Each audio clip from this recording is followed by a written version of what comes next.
Os principais nomes do cenário político passam por aqui.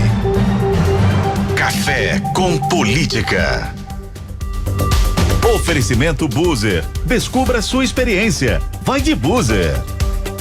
Hoje, na conversa, o vice-governador de Minas Gerais, professor Matheus Simões, do Partido Novo. Muito obrigado por estar aqui conosco agora nessa nossa nova fase de FM do Tempo, governador. Uma alegria, Guilherme, Thalita, um prazer estar com vocês na Rádio Tempo e com os ouvintes. Eu ia brincar e vou fazê-lo no ar aqui. O tocantinense Matheus Simões está tomando um banho de Minas Gerais e todas as visitas pelo interior do estado. Tá sobrando alguma coisa de Tocantins ainda ou já está plenamente adaptado, hein? Duas vezes por ano só para ver se a fazenda está quieta lá no lugar dela, mas eu não tenho conseguido sair do estado quase nunca porque eu estou rodando muito o interior, né? Eu tenho muito parente esparramado, então já conhecia bem Minas Gerais, porque mineiro sempre tem um parente em uma cidade aqui e outra ali, né? Mas rodar o estado é sempre surpreendente, eu continuo vendo coisas que eu não imaginava. Por exemplo, uma coisa que eu acho que todo mineiro conhecia Congonhas, na minha cabeça, todo mineiro conhece Congonhas, uma imagem bem... Bom Jesus dos Matosinhos é uma coisa que aparece, toda propaganda de Minas Gerais é aquilo que aparece. Eu não conhecia Congonhas, conheci Congonhas na última semana. Estive lá com o prefeito, então tô tomando um banho de Minas Gerais maior do que o que eu já tinha antes. Vereador, agora queria tratar evidentemente de coisas importantes da política que estão aí em discussão na mesa. Primeiro eu vou tratar de um assunto nacional. Está sendo feita a discussão com o ex-ministro Aguinaldo Ribeiro, com os integrantes da reforma tributária, sobre como vai ser feito o fundo de compensação para estados em função das perdas anteriores com o ICMS, com as mudanças que também acontecerão em função da reforma tributária. Minas Gerais pleiteia quanto? Quanto é necessário? Como é que está essa negociação na avaliação do governo de Minas? Está satisfatória, com um bom caminho aberto pelo governo? A minha grande preocupação nesse momento, do governador Romeu Zema, e acho que é compartilhada com os outros 6 estados do Sul e Sudeste, é com esse conceito que alguns têm defendido, que a compensação deve se restringir às chamadas regiões mais pobres do país, Norte, Nordeste e Centro-Oeste. Olha, me desculpem os deputados, mas pobres há em toda parte. Aliás, em número absoluto, nós do Sudeste temos mais pobres nas nossas regiões do que a soma de todos os outros pobres do Brasil. E eu não estou falando só porque a nossa região norte do estado é pobre ou porque o extremo sul do Rio Grande do Sul é pobre. Não, Belo Horizonte tem muita gente que vive ainda em situação de miserabilidade, portanto precisa fruir dos benefícios que virão desse fundo de compensação. Então a nossa única preocupação nesse momento é essa ideia que circula, ela vira e mexe, ela aparece de novo, parece pesadelo de repetição. Você acha que a questão está resolvida, alguém fala, mas o fundo de compensação é só para os estados pobres, não é? Então isso nos preocupa muito. Nós somos cerca de 10% da arrecadação do Brasil, 10%, pouco mais, 12% da arrecadação, 10% do PIB. Nós temos de ter cerca de 10% do fundo. Qualquer coisa menos do que isso significa prejuízo aos mineiros mais pobres, porque esse fundo é um fundo de desenvolvimento, ou seja, é para atrair riqueza e emprego para onde ele não existe.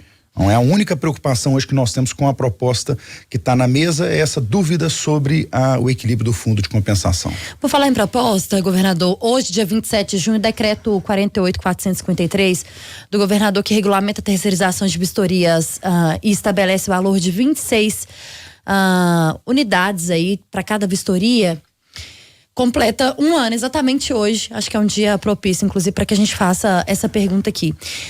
Milhares de empresários alugaram imóveis, fizeram investimentos devido a essa promessa do governo e devido também ao projeto que foi avançando de uma certa forma, mas o projeto parou.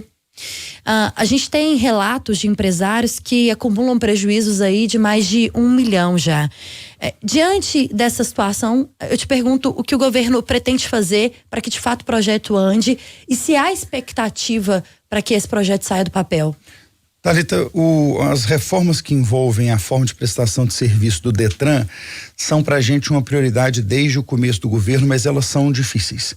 O passo mais complexo nós demos agora na virada do ano com a desvinculação definitiva do Detran em relação à Polícia Civil, liberando policiais civis para que possam voltar à atividade finalística de investigação e transferindo as atividades do Detran para a CEPLAG. Essa transição para a CEPLAG vai ser feita em 3 ondas. A primeira delas agora em julho, depois em agosto. A partir de setembro o cidadão já vai estar completamente atendido pelas estruturas da CEPLAG no que diz respeito a veículo. Essa transição é importante para que as ECVs, as empresas de vistoria, possam funcionar regularmente a partir de agora, porque nós estamos no meio de uma troca interna do governo. Eu lamento muito o prejuízo que algumas empresas estão tendo. São 3 empresas já completamente formadas e umas 2 dezenas de empresas que já tiveram despesas relevantes, e isso é muito preocupante. O modelo é um bom modelo, é o modelo que vai ser seguido em Minas Gerais, mas a gente está esbarrando ainda num problema de custeio, da forma de custeio desse serviço. Essencialmente, o governo não quer cobrar 2 vezes pelo mesmo serviço. Então, eu não quero que o cidadão tenha que pagar uma taxa que é para o governo e depois ele tenha que pagar de novo para o concessionário privado para fazer a vistoria.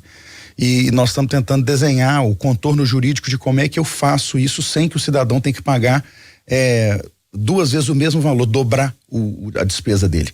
Para isso nós temos que conseguir absorver dentro da taxa atual o custeio dessa atividade de vistoria, e isso está levando muito mais tempo do que eu gostaria. Então, assim, eu estou alinhado com o lamento dos empresários, claro, o prejuízo quem está sofrendo são eles, e eu lamento muito por isso, mas nós vamos caminhar para resolver isso ao longo dos próximos meses. A secretária Luísa Barreto está muito empenhada em desenhar uma solução para permitir que as vistorias passem a ser feitas fora da estrutura do Detran. Essa questão da taxa é questionada inclusive pelo sindicato e pelos empresários. O que aconteceu no meio do caminho, secretário, ou governador, desculpe, para que, inclusive a secretária esteve com a gente, Luísa Barreto, por isso eu falei secretária aqui, mas o que aconteceu no meio do caminho para que tivesse uma mudança nesse pensamento? Quando foi aprovado lá atrás, essa questão da taxa já era colocada. A questão, acho que essencialmente é a mudança de comando, tá, Lita? Quando nós vimos que isso vinha para a CEPLAG, a leitura da CEPLAG sobre a realidade é muito diferente da leitura da Polícia Civil sobre o que iria acontecer. Nós estamos falando de uma despesa que, se for assumida do jeito que foi desenhada inicialmente, representaria quase 400 milhões de reais de perda de arrecadação para o Estado. Por outro lado, o governador já disse que não admite a possibilidade de transferir esse custo para o usuário do serviço. Então, a CEPLAG está aí na engenharia da solução. Acho que vamos caminhar com velocidade nas próximas semanas. A minha expectativa é que a gente não precise de um texto legislativo, porque isso sim, e é esse todo o esforço, né? Tentar construir uma solução que não passe por um texto legislativo, porque a Assembleia já tem temas que estão lá soberbando os deputados, que estão envolvidos em várias votações nas últimas semanas.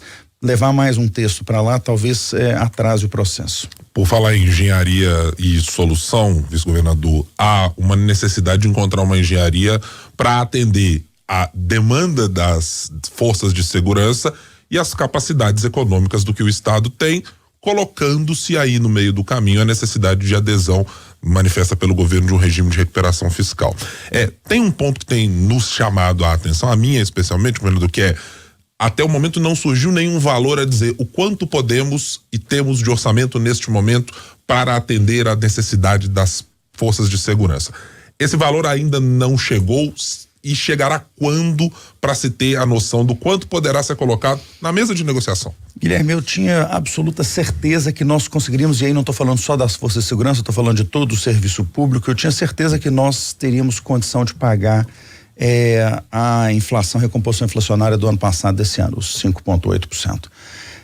O que mudou do ano passado para cá, quando essa certeza minha existia?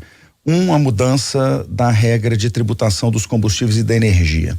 Nós perdemos um semestre, nesse semestre nós perdemos 6 bilhões de reais de arrecadação por conta da mudança implementada pelo governo federal no final do ano passado no combustível e na energia. O do combustível, o governo federal resolveu alterar a regra, ela está parcialmente sendo recomposta e a energia vai ficar como está, é a decisão mesmo.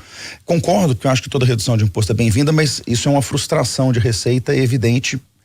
Além disso, você vai lembrar, no finalzinho do ano, acabou não se votando a renovação da tributação sobre supérfluos, que custou mais R$1 bilhão para o governo de Minas. Então, essas duas coisas juntas consumiram o limite de caixa que a gente tinha para poder falar na recomposição. Agora nós temos a recomposição dos servidores da educação já em plenário na Assembleia para votação, 12,8%, mas ainda não encontramos o espaço orçamentário para a revisão geral dos outros servidores.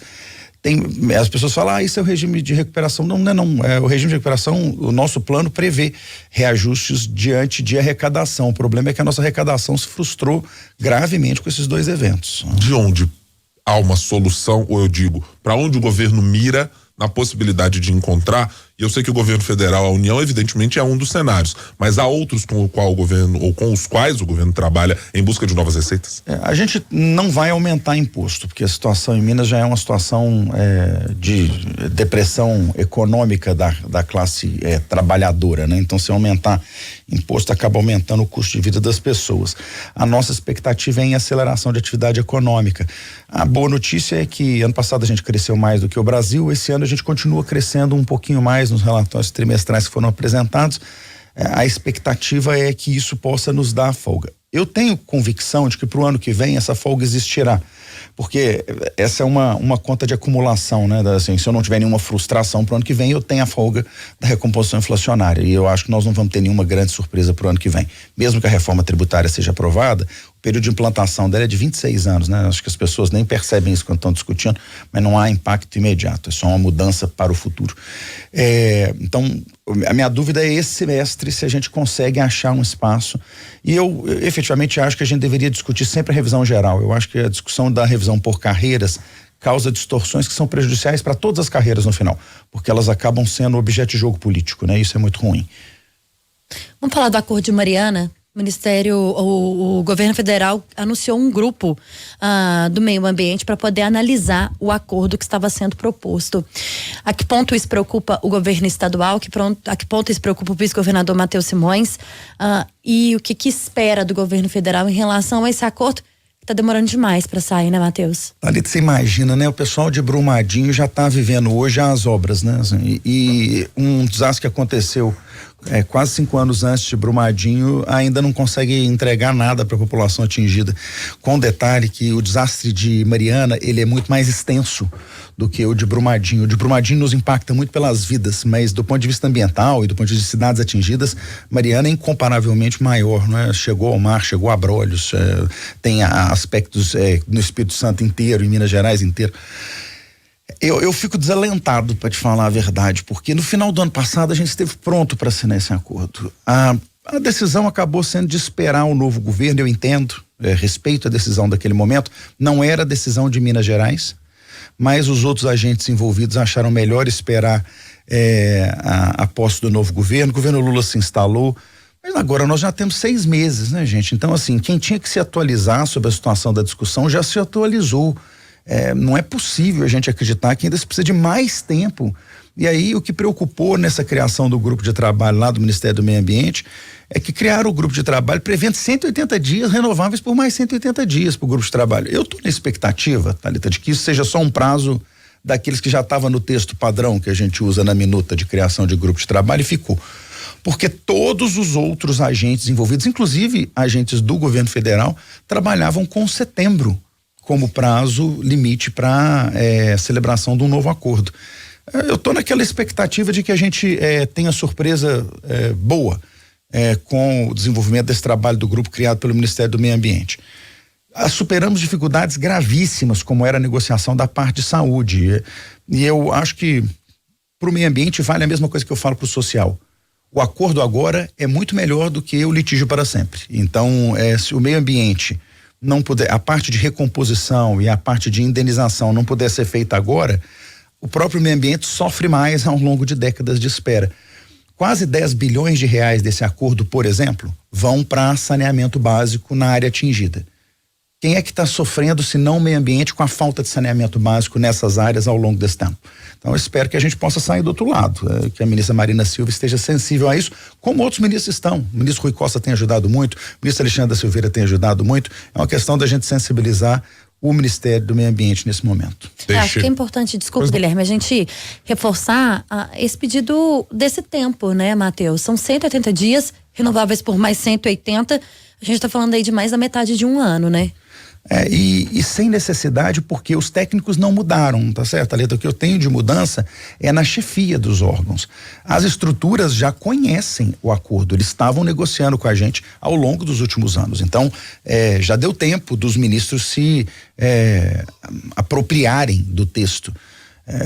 E isso tem consequências graves, obviamente, para o cidadão comum das nossas cidades, de Mariana até a saída para o Espírito Santo em Aimorés, passando por tudo que está no caminho, gente que deixa de ter infraestrutura reconstruída, deixa de ter condição econômica de desenvolvimento restabelecida, porque a gente não consegue avançar num acordo tripartite em que 2 estados que representam 70% de todos os interesses já chegaram no acordo, Minas Gerais e Espírito Santo.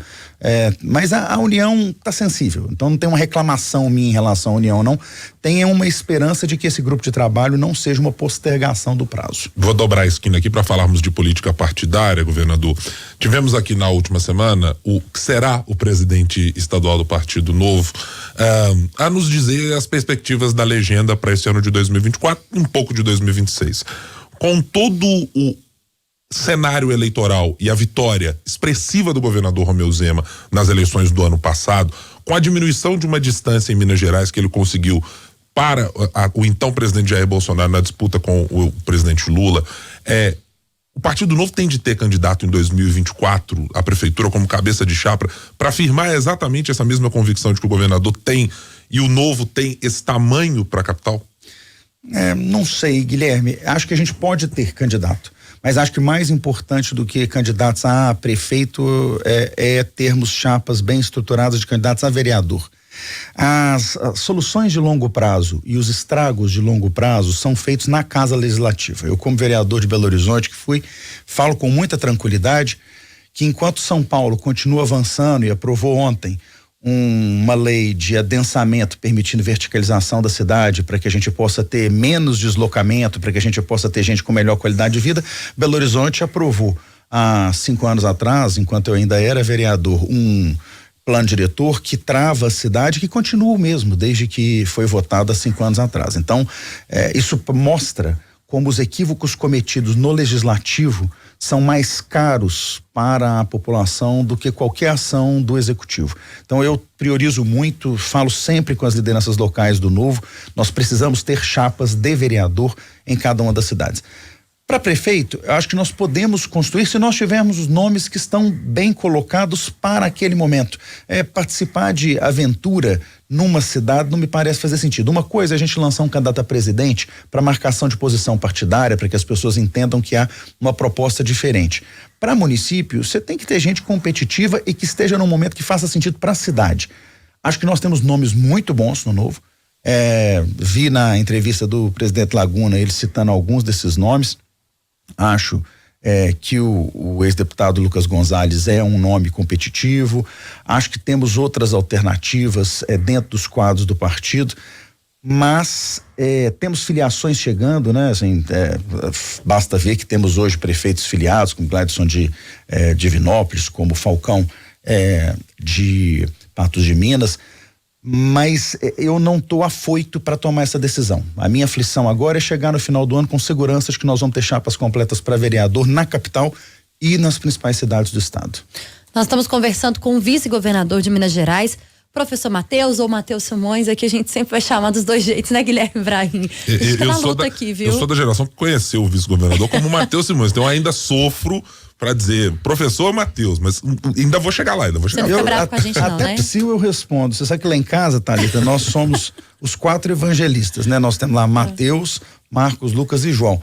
Então, fala qualquer nome de apóstolo, eu respondo, entendeu? Assim, você fala, não precisa nem me chamar pelo nome, pode errar, fala Tiago, eu olho. Então... Muito bem. No Café com Política, hora do bate-pronto. Essa é aquela hora que você adora, eu sei, que é a hora do bate-pronto. Com perguntas objetivas e respostas objetivas. Para começar, candidatura própria do Partido Novo em 2024? Uma alternativa, não uma necessidade. O ministro mineiro de Minas e Energia, Alexandre Silveira, um aliado ou um rival? Um aliado, tem nos ajudado do que é importante até aqui. O governador Romeu Zema e o vice-governador Matheus Simões em 2026? Vamos continuar trabalhando juntos num plano que faça sentido primeiro para o titular, que é o governador Romeu Zema. O governo Lula nesses 6 primeiros meses, um governo mais aliado ou mais rival ao governo de Minas?